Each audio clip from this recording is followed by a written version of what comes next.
Olá, eu e Gustavo, do grupo abaixo, iremos apresentar para a disciplina Fisiologia Médica Geral 1 o artigo Manifestações dermatológicas de síndromes endócrinas.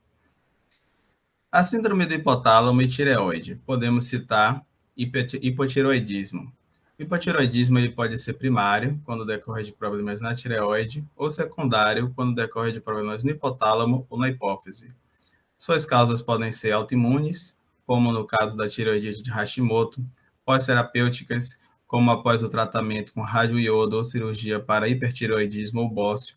Pode também ser por deficiência de iodo, no caso do hipotireoidismo congênito, ou por insuficiência dos hormônios TRH e TSH. Na fisiopatologia, existe uma diminuição da sensibilidade dos receptores alfa e beta adrenérgicos, como consequência disso, a diminuição da taxa metabólica basal e, consequentemente, uma redução da resposta à estimulação simpática do sistema nervoso. Como manifestações dermatológicas, pode-se citar pele fria, mosqueada e seca, mixedema, hipertelorismo orbital, abdômen protuberante com hérnia umbilical, epiderme fina, áspera e hiperqueratótica e cabelo frágil.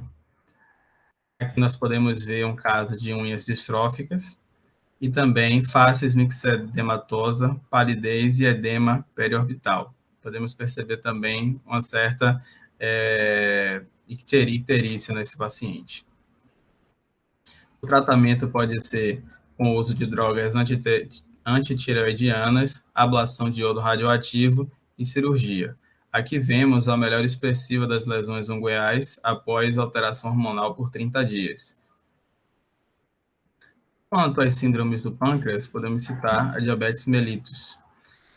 Na verdade, a diabetes ela pode ser dividida em dois grupos, a tipo 1, que são dos insulino-dependentes, e tipo 2, que são dos não insulino-dependentes. Ela pode causar uma hiperglicemia, sendo que essa hiperglicemia persistente leva a uma glicosilação não enzimática da membrana vascular basal, e isso pode levar à arteriosclerose. Essa arteriosclerose pode deteriorar a microcirculação e, consequentemente, levar a doenças vasculares periféricas. Existe também a hiperinsulinemia. Essa hiperinsulinemia persistente pode levar a um aumento da sinalização pelos receptores IGF-1 presentes nos fibroblastos e queratinócitos. Isso leva ao crescimento e diferenciação celular, que causa os achados cutâneos. Esses achados cutâneos podem ser infecções cutâneas, doenças autoimunes cutâneas, como o próprio vitiligo, necrobiose lipoídica, dermopatia diabética, esclerodema do adulto. A necrobiose lipoídica é o que a gente vê nesta imagem. Elas são, na verdade, lesões bem marcadas, oval de formas irregulares, com pigmentação amarelada no centro e uma pigmentação avermelhada na periferia. O tratamento, no caso da tipo 1, são injeções subcutâneas diárias de insulina. Do tipo 2, pode ser exercício físico, alteração da dieta e medicação, como a metformina. Além disso, no caso da acantose nigricans, usa-se ácidos cutâneos para fazer o clareamento da pele, e no caso do esclerodema, pode-se utilizar penicilina intravenosa no tratamento. No caso das síndromes da glândula adrenal, podemos citar a síndrome de Cushing. Na verdade, essa síndrome é uma coleção de condições clínicas causadas por hipercortisolemia, ou seja, uma grande quantidade de cortisol no sangue. Isso se deve principalmente por três fatores, como hipersecreção pituitária ou ectópica do ACTH, produção excessiva de cortisol pela glândula adrenal, administração iatrogênica de glicocorticoides. Esses níveis elevados de glicocorticoides podem levar à redução de proliferação de queratinócitos e fibroblastos, e estes são justamente responsáveis pela formação de colágeno e outros componentes da matriz extracelular. Acontece, portanto, a redução da formação desses componentes. E, consequentemente, isso leva à atrofia e fragilidade da pele. No caso da síndrome de Cushing, as manifestações dermatológicas vistas são a obesidade truncal, sendo essa obesidade diferente da obesidade comum, a face escontigoide, que é o que a gente pode observar um caso de faces com xingoide aqui, que é essa deposição de gordura dorso-vertical, estrias violáceas, acantose nigricans, que é esse escurecimento da pele na região das dobras, e acne esteroide, que a gente pode perceber por essas pintas aqui nas costas desse paciente. O tratamento, ele pode ser, na verdade, ele tem que ser feito para diminuir a produção excessiva de cortisol. Isso pode ser feito, por exemplo, com cirurgia, nos casos de tumores localizados, quimioterapia, radioterapia ou uso de inibidores da síntese de esteroides. E no caso das estrias violáceas, pode-se utilizar ácidos, laser e luz pulsada no tratamento. Quanto às síndromes do eixo pituitário hipotalâmico, podemos citar a acromegalia e o gigantismo. O que diferencia uma da outra é que o gigantismo ocorre antes da fusão das placas epifisárias, sendo, portanto, mais comum em crianças, enquanto que a acromegalia acontece após, sendo, portanto, mais comum em adultos. Essas doenças elas causam excesso do hormônio GH e isso gera uma cascata de manifestações clínicas em tecidos moles e ossos. Eles podem ocorrer tanto como consequência de adenoma da pituitária, como também por tumores no pâncreas e no pulmão, pois esses tumores podem gerar produção ectópica de hormônio liberador de GH. Na derme, o aumento da GH e do IGF-1 podem gerar, respectivamente, proliferação de fibroblastos e incitação da produção de queraticinócitos. Já no caso das células sebáceas, o aumento do GH gera diferenciação celular, enquanto que o aumento do IGF-1 aumenta a síntese de DNA. Além disso, o ácido hialurônico, a condroitina 4 e o 6-sulfato e dermatansulfato, eles três juntos podem gerar depósitos de glicosaminoglicanos. Esses depósitos eles são responsáveis por engrossar a derme papilar e reticular e glândulas sudoríparas, levando, portanto, ao engrossamento da pele.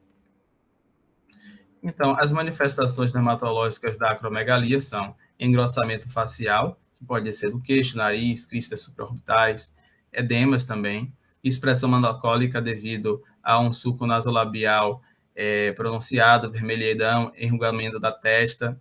Também pode causar cutis vertitis dirata e pequenos fibromas, alargamento desproporcional da ponta dos dedos, que é o baqueteamento, aumento também da produção das glândulas sebáceas, deixando a pele oleosa, e sudoríparas, causando hiperidrose.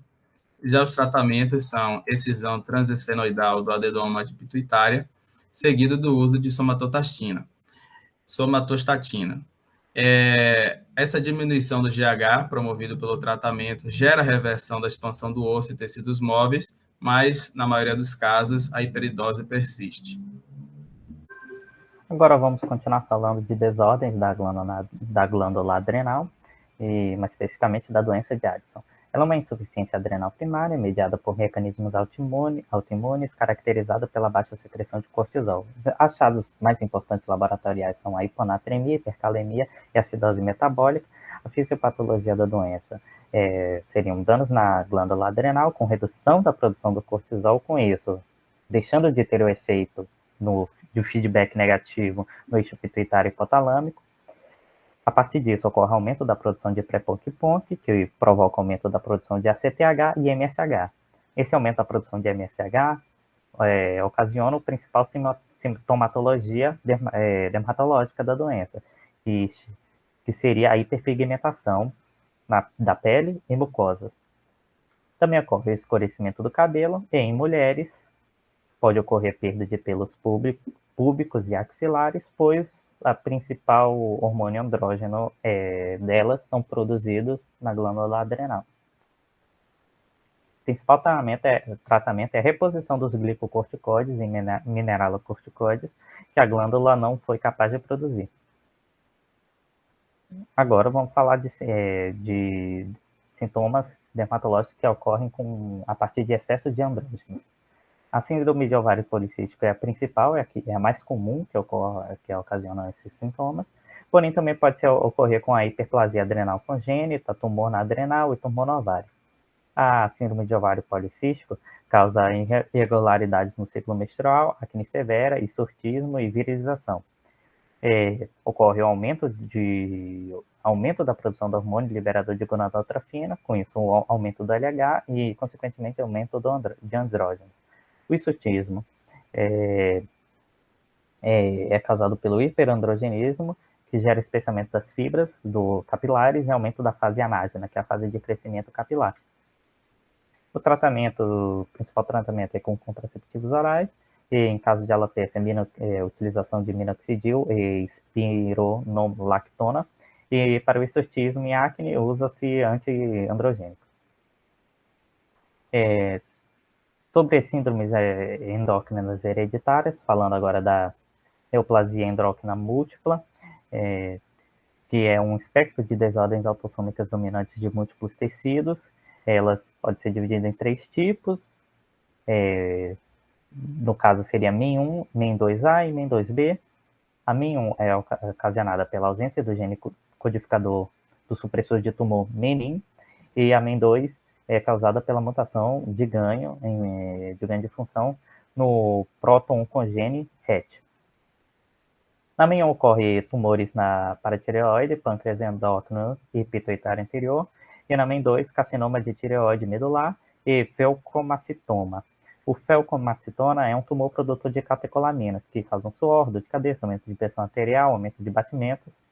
E essa síndrome, a gente percebe a importância das características dermatológicas que ela acontecem, pois essas características dermatológicas facilitam a identificação de que tipo é de MEN. A MEN1 ocorre principalmente angiofibromas, que são lesões de cor de pele, podendo ser rosas ou vermelhas também, com superfícies lisas e brilhantes. Ocorrem também lipomas, manchas café com leite e colagenomas. Na MEN2A ocorre líquen amiloide, na parte superior das costas e extremidades com prurido, e lesões que vão de cinza a marrom, com pápulas hiperceratósticas, que podem até virar placas bem maiores. E na MEN2B ocorrem neuromas mucosos na língua, pálpebras e conjuntiva, e também ocorrem manchas café com leite. Os tratamentos requerem atenção individual para cada caso específico. No caso dos tumores benignos, que seriam os lipomas, angiofibromas e colagenomas, recomenda-se intervenção cirúrgica. E para ajudar a tratar os angiofibromas também pode ser utilizada a terapia laser, porém não tem uma terapia definitiva para tratamento do líquen amiloide, mas pode até ser tratados com corticoides, retinoides e terapia laser e fototerapia. A SAF, que é a síndrome do anticorpo antifosfolipídio, é uma doença autossômica recessiva, mais presente na infância, com candidíase mucocutânea crônica, hipoparatireoidismo adquirido e insuficiência adrenal. A tipo 2 é uma doença autossômica dominante poligênica, comum na terceira ou quarta década de vida, que causa insuficiência adrenal e doença autoimune da tireoide. Também existe um tipo 3, mas ele é muito similar ao tipo 2, a única diferença é que ele não tem essa insuficiência adrenal. A fisiopatologia da doença. O tipo 1 é uma mutação no gene AIRE, presente no cromossomo V21, que é responsável por produção da proteína reguladora autoimune. A de tipo 2 são fatores hereditários ambientais ligados a antígenos humanos leucocitários classe 2.